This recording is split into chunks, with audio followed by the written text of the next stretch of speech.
Enseguida les presentamos los datos económicos que marcan la salud de la economía de nuestro país. Queda con ustedes Daniel Sánchez. Buenos días. Gracias, buenos días en la presente jornada del miércoles 6 de julio. Hasta el 20 de este mes, el gobierno debe cerrar el mercado ilegal de coca ubicado en calle Primero de la Villa del Carmen.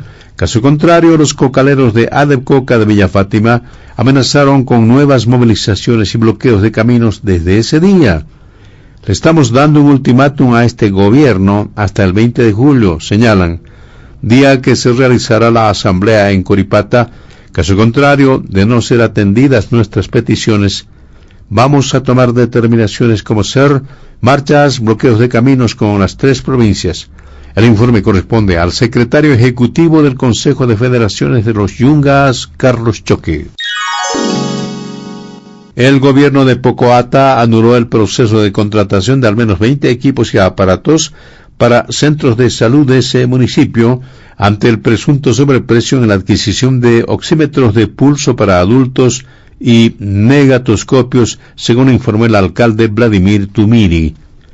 Luego de conocer la información, ese mismo día hemos instruido la anulación, dijo de manera escueta a la pregunta acerca de las presuntas irregularidades en el proceso de adquisición denominado equipamiento de aparatos y equipos médicos para la red de salud de Pocoata Gestión 2022 para 19 centros de salud de ese municipio.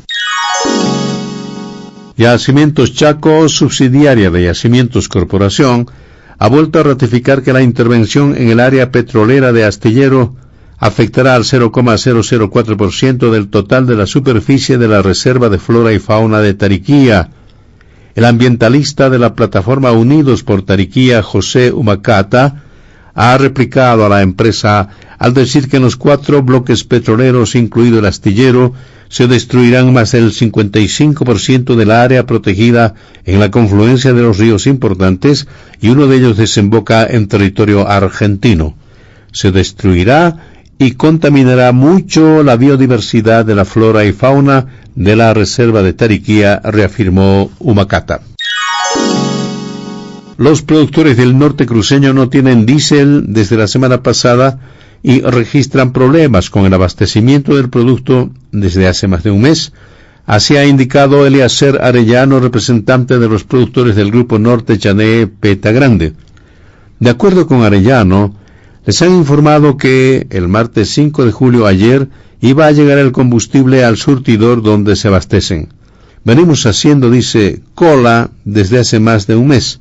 No es como antes, no llega el diésel suficiente, indicó. Panificadores califican de insostenible sus operaciones por incremento de los insumos. El incremento de los precios de la harina, manteca, azúcar y posiblemente también la levadura, fundamentales para elaborar el pan, ha ocasionado que los panificadores de todo el país estén en estado de emergencia y operando prácticamente con pérdidas. Así manifestó Dandy Mallea, secretario ejecutivo de la Federación de Panificadores Artesanos de La Paz. Cotización del dólar en el país, tipo de cambio para la venta 6.96, tipo de cambio para la compra 6.86. Gracias. Permiso. Esa es la información de muchos temas relacionados con la economía y el mundo de los negocios. Le agradecemos a Daniel Sánchez por este resumen de noticias.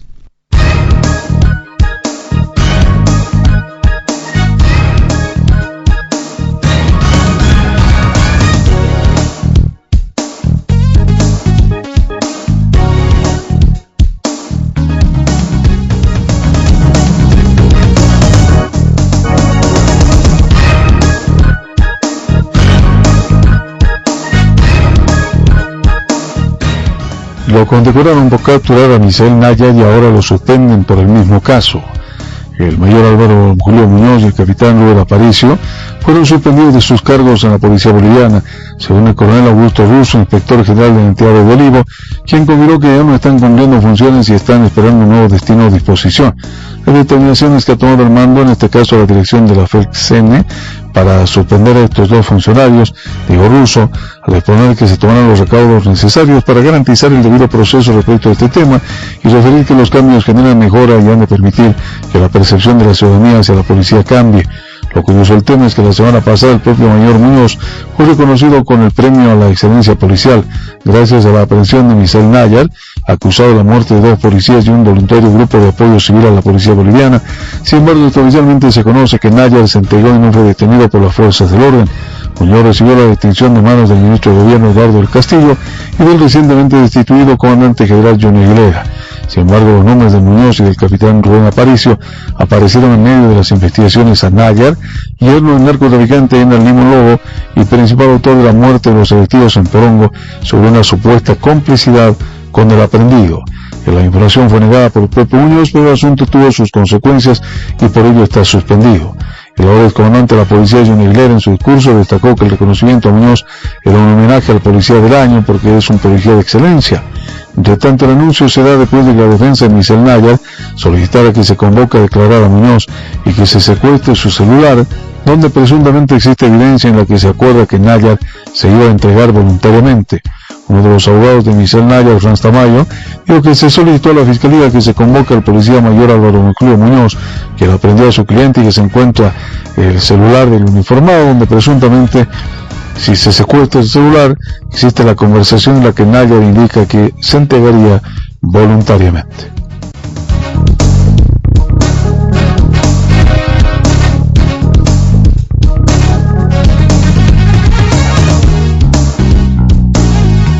Carlos Mesa denuncia cacería de brujas para implicar a movilizados de los 21 días del 2019. Carlos Mesa acompañó al jefe de bancada de Comunidad Ciudadana en Diputados, Carlos Alarcón, a declarar a la Fiscalía por el caso Golpe 1. Como lo hizo con su asesor Ricardo Paz, el expresidente y líder de Comunidad Ciudadana, Carlos Mesa, acompañó ayer al diputado Carlos Alarcón a la Fiscalía. Calificó como una cacería de brujas contra quienes se movilizaron por la democracia durante 21 días del 2019. Para involucrar al conjunto de quienes defendimos la democracia es una cacería de brujas, dijo Carlos Mesa. También fue citado por la Fiscalía Carlos Alarcón a declarar en este caso, pero dijo que no respondió a ninguna de las preguntas. Mesa ratificó que este es un proceso que nada tiene que ver con la realidad, porque es un proceso inventado. Tanto los casos Golpe 1 y Golpe 2, además de la injusta detención y condena del presidente Yanine Áñez. Le digo que el Ministerio Público hará un intento de acusación falaz sobre un hecho que no ocurrió cuando es un supuesto golpe de Estado del 2019, por lo tanto dijo que no reconocerán este juicio inventado y acusación falsa para blanquear un gigantesco fraude. Dijo que no serán funcionales para responder ante la Fiscalía sobre un hecho que no ocurrió y que es parte de la narrativa del partido gobernante. En noviembre del 2019 fueron invitados por la Iglesia Católica, la Unión Europea y el Gobierno de España para participar de las mesas de diálogo durante la crisis política que se encontraba el país, tras la renuncia de Evo Morales y su salida de Bolivia y de toda la línea de sucesión constitucional.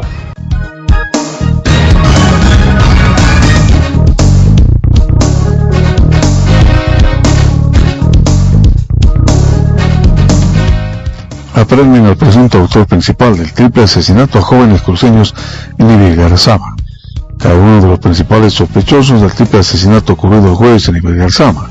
El comandante departamental de policía de Cochabamba, Rubén Lobatón, confirmó la aprehensión de Agustín, de 28 años de edad, presunto autor del triple asesinato de los 3 jóvenes cruceños. La aprehensión de Agustín se da horas después de que la Fiscalía de Cochabamba allanara su domicilio y encontrara una bolsa de marihuana y residuos de cocaína, además de otros indicios que van a ser sometidos a pericias para determinar su grado de participación en el hecho. De acuerdo con las investigaciones y elementos colectados en el lugar donde se cometió el acto y procesamiento de información, se puede establecer que este detenido es uno de los autores de este lamentable hecho, asesinato de 3 jóvenes, dijo Lobatón, a tiempo de mencionar que el sospechoso fue aprehendido la noche de lunes cerca de las 22:30. Se encuentra en dependencia de la Fuerza Especial de Lucha contra el Crimen de Cochabamba a la espera de que se lleve a cabo su audiencia de medidas cautelares. El comandante de la policía, Orlando Ponce, también confirmó la aprehensión de Agustín C. y aseguró que sería uno de los partícipes directos del hecho delictivo, dijo que ya tiene a más personas identificadas y prevé que en las próximas horas se tengan a más aprehendidos.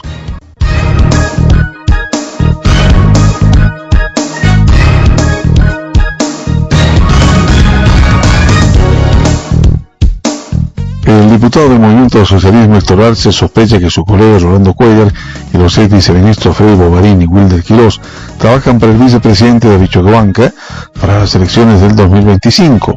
Vemos con mucha preocupación y nos hace sospechar que Quirós, Bovarín y Cuellar están haciendo ese trabajo político para David Choquehuanca. Le pedimos que aclare esta situación. ¿Por qué utilizan el nombre del hermano David Choquehuanca? ¿Por qué atacan a Evo Morales al tópico cochabamino y estigmatizan supuestamente esa vieja rosca? Dijo Arce.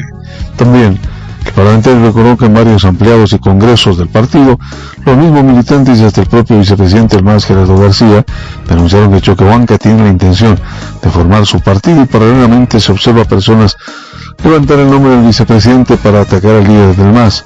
Sabemos quiénes son, pero vamos a esperar que las cosas se aclaren.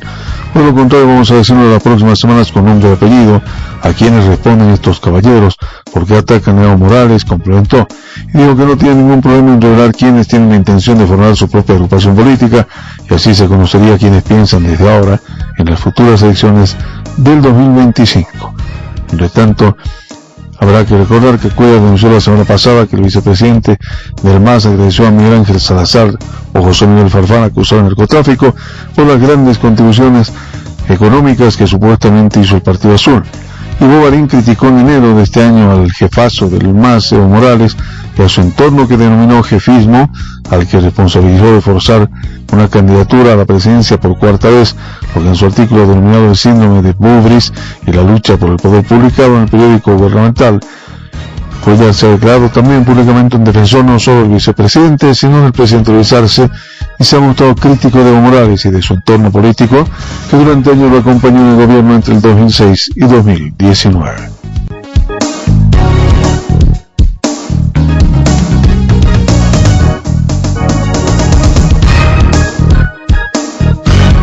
El gobierno de Boris Johnson pende de un hilo. Se anunciaron 14 integrantes del gabinete británico en las últimas horas.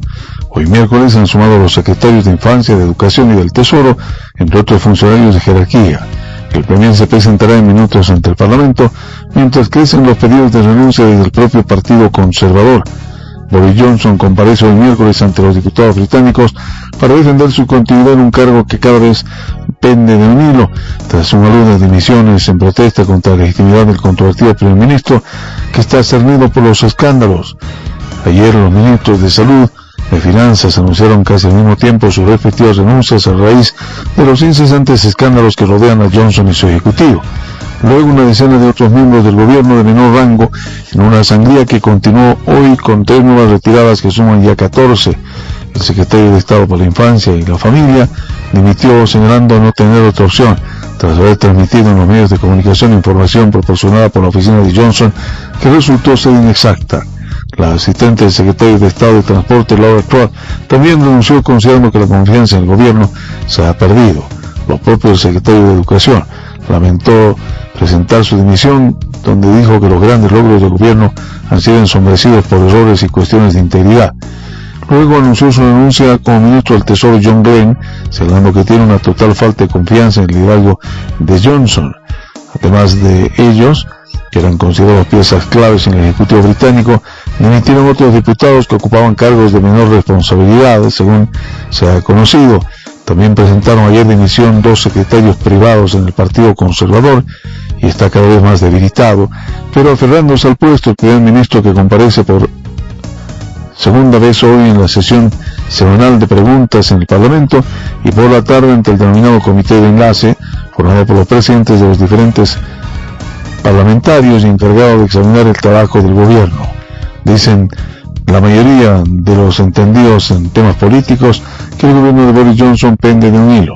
Han renunciado 14 integrantes del gabinete británico en las últimas horas, se siguen sumando las renuncias y hoy se presenta ante el Parlamento con el pedido de renuncia que le hizo el propio Partido Conservador.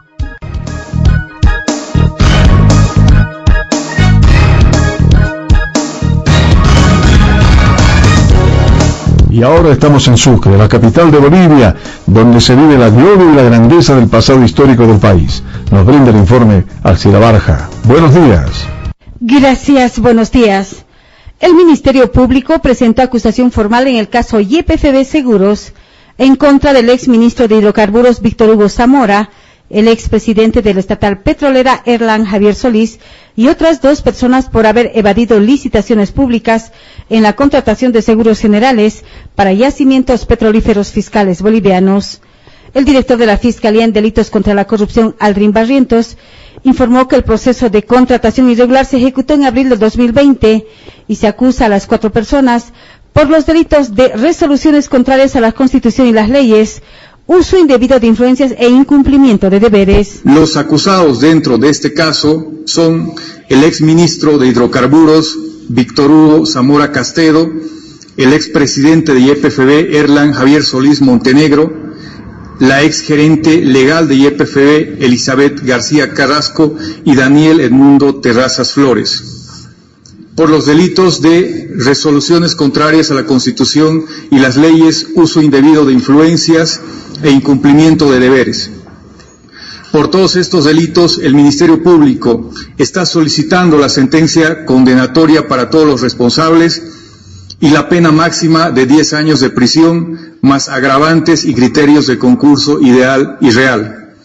En este caso, se tiene una acusación debidamente fundamentada y sustentada en 61 pruebas testificales y 108 pruebas documentales colectadas en la etapa preparatoria de la presente investigación.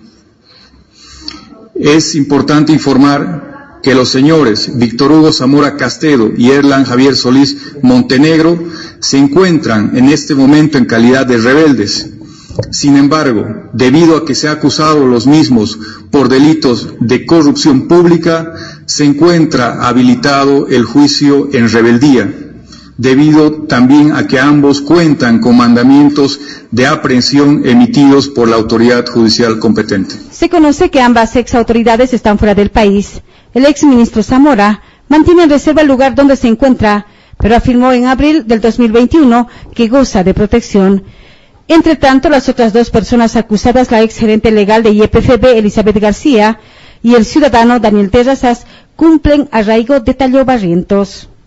En otro tema, Chuquisaca asistirá a la reunión nacional de gobernadores que convocó el gobierno nacional para tratar el tema del censo de población y vivienda.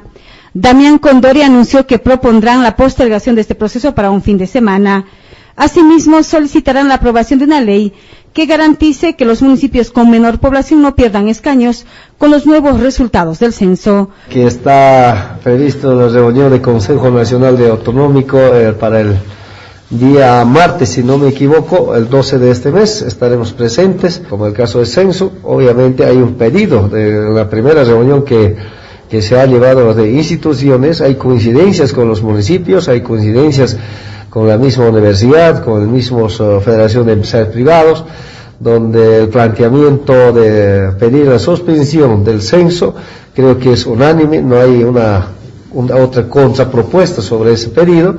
Segundo, en el mismo reunión, porque el censo que está previsto está para que se realice un día miércoles, lo cual es desfavorable, especialmente para aquellos departamentos que hemos sufrido la migración muy elevada en nuestras regiones. Por eso se va a plantear que el censo sea un fin de semana, sea un día domingo, así para que nuestros jóvenes vuelvan de Santa Cruz, vuelvan de otros departamentos, o en su caso los municipios también están en busca de eso, porque muchos jóvenes estudiantes migran de los municipios a la capital, y ellos también quieren que vuelvan a sus municipios para que de esa manera no pierdan la cantidad de poblacional. Creo que esos pedidos hay ya casi como consenso. Creo que hay otras propuestas también, como por ejemplo que la cantidad de poblacional ya no sea un parámetro para la redistribución de los recursos económicos, asimismo la redistribución de los escaños. Reportó Alcira Barja, Panamericana, Sucre. Gracias por el informe desde Sucre, ciudad que aún conserva celosamente su valor artístico y arquitectónico.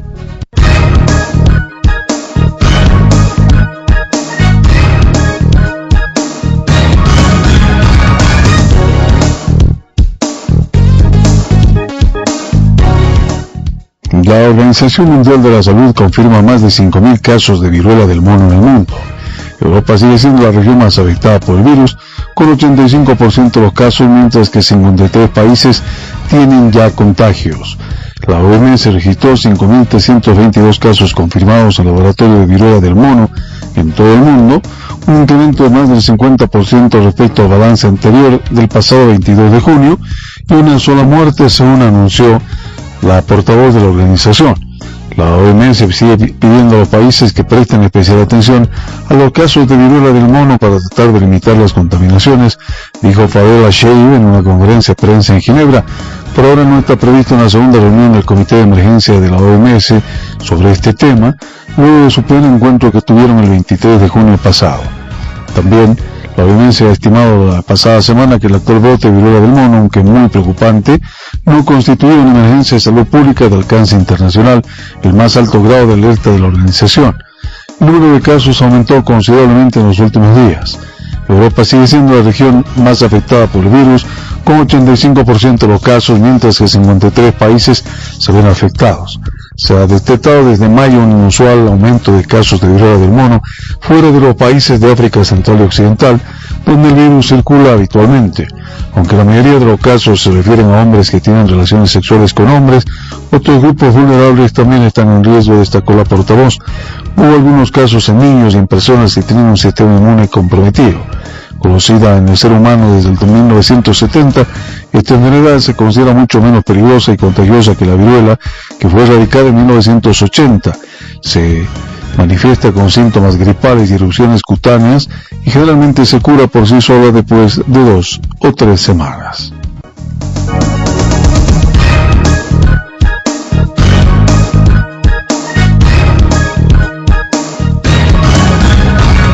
Después de la crisis por las protestas en Ecuador, Guillermo Lasso reemplazó a su gabinete en 4 ministerios.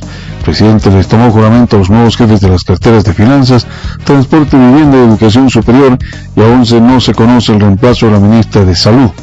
De esta manera, el gabinete de ministros del gobierno de Guillermo Lasso tuvo cambios luego de las protestas lideradas por el movimiento indígena y del intento de destitución que la bancada correísta impulsó en contra del presidente de Ecuador. Lasso reemplazó a los ministros que hemos mencionado, que acompañaron al mandatario desde su posesión hace un año.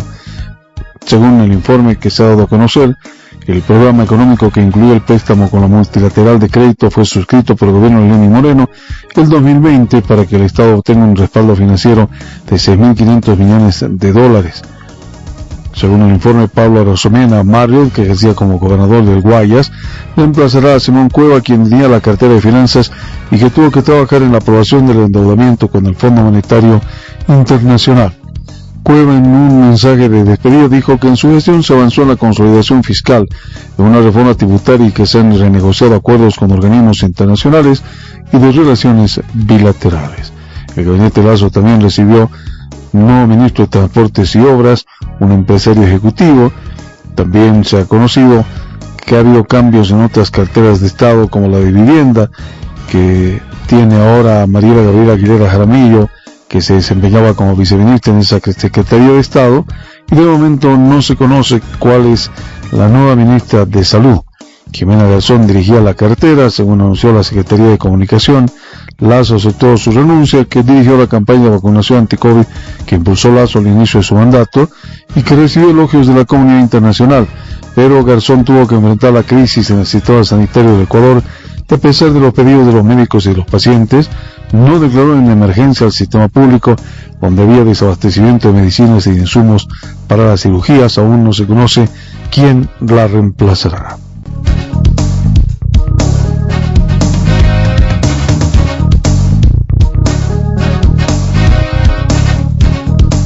Gracias por su atención. Será hasta mañana cuando nuevamente nos encontremos con el mundo de las noticias.